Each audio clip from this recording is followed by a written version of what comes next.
Imagine the sound of boots striking the ground in perfect rhythm. The cold morning air stings your face as the first light of dawn cuts through the mist. You haven't eaten. You haven't rested. Your back aches from the weight of iron and leather strapped to your body. And yet, you march. Not for an hour. Not for two. But for miles, endless miles. This isn't a punishment. This is your life, if you were a Roman soldier. Today, we step back 2,000 years to witness the brutal, unrelenting training that turned ordinary men into the unstoppable war machine of the Roman Empire. The Roman legions are remembered as one of the greatest military forces in history. Their victories stretched across continents, toppling kingdoms and crushing rebellions. But their dominance didn't happen by chance. It was forged through sweat, blood, and unimaginable discipline inside the training camps scattered across the empire. To be a Roman soldier was not simply to hold a sword. It was to endure a daily regime so harsh that only the toughest survived. These men were sculpted into weapons themselves, sharp, unbreakable, and ready to kill without hesitation. But how exactly did Rome take farmers, shepherds, and blacksmiths and turn them into warriors feared by the known world? The answer lies in their training, a program so brutal, so relentless, that it left no weakness unexposed. The path to becoming a Roman legionary began with selection. You had to be young, usually between 17 and 23 years old, physically strong, and in perfect health. Even a slight deformity or weakness could mean rejection. The Roman army didn't want average men. They wanted endurance, stamina, and a body that could take punishment. After passing the initial inspection, a recruit took the sacramentum, the sacred military oath, swearing loyalty to the emperor and the legions until death. From that moment on, you no longer belonged to yourself. Your life, your body, even your thoughts were property of Rome. The first day was the easiest. It was the last time you'd feel like a civilian. From the next sunrise onward, you were thrown into a world of discipline so strict, so consuming, that it would reshape every part of your existence. Physical training was the heart of a Roman soldier's life. The legionary's body was his weapon, and it had to be forged like iron.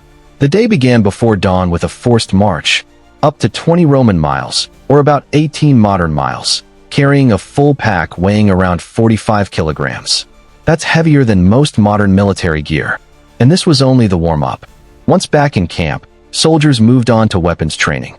But here's the catch. The swords, shields, and spears used for practice were twice as heavy as the real ones.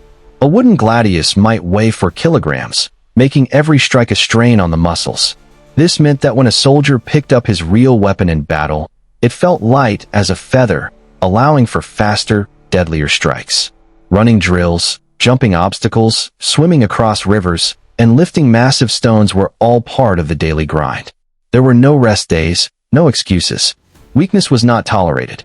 If a soldier fell behind or failed to meet the standard, punishment was swift, sometimes as simple as extra duties, and sometimes as severe as public flogging. The Roman soldier was a master of his tools. Training with the gladius focused on thrusting, not slashing, because the Romans knew that a stab to the enemy's torso was faster and deadlier than a swing. With the pilum, the Roman throwing spear, soldiers practiced throwing at full force, learning how its design would bend upon impact so it couldn't be thrown back.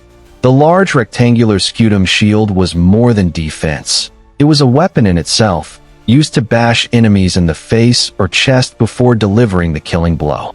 Soldiers drilled endlessly in formation, learning to move as one unit. The famous Testudo, the tortoise formation, required perfect timing, with shields locking together above and in front to protect against arrows. Training wasn't just about individual skill, it was about unity. A single soldier might be strong, but 100 soldiers moving as one was unstoppable.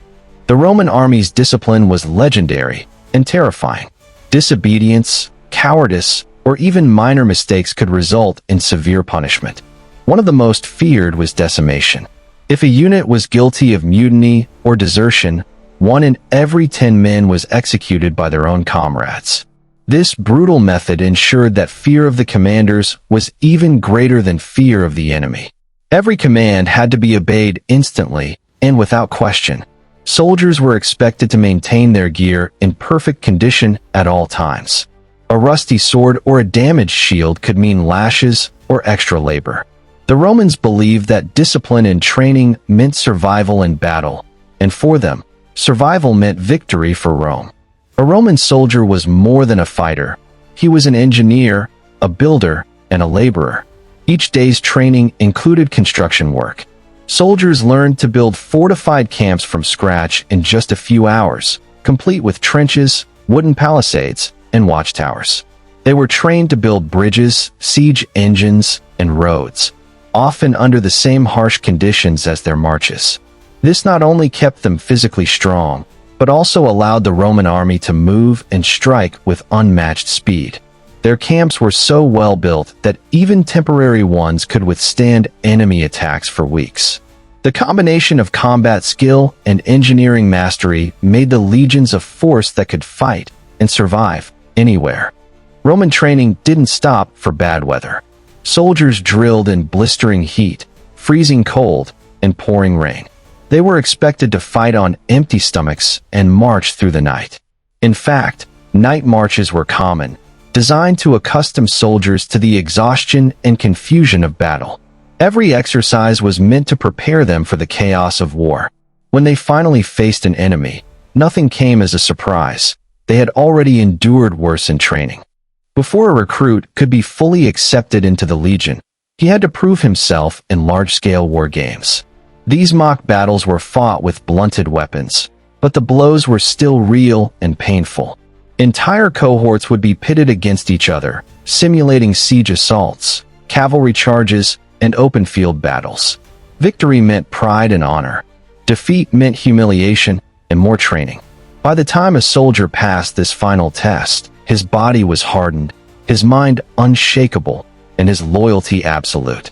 The brutal training of the Roman soldier was not designed for comfort, it was designed for survival.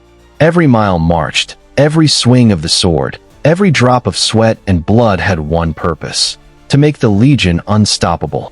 And it worked. For centuries, Rome's enemies faced an army that never broke, never faltered, and never forgot its training. The legacy of the Roman soldier is one of discipline, endurance, and ruthless efficiency. They were more than men. They were Rome itself, made flesh, forged in iron, and destined to conquer.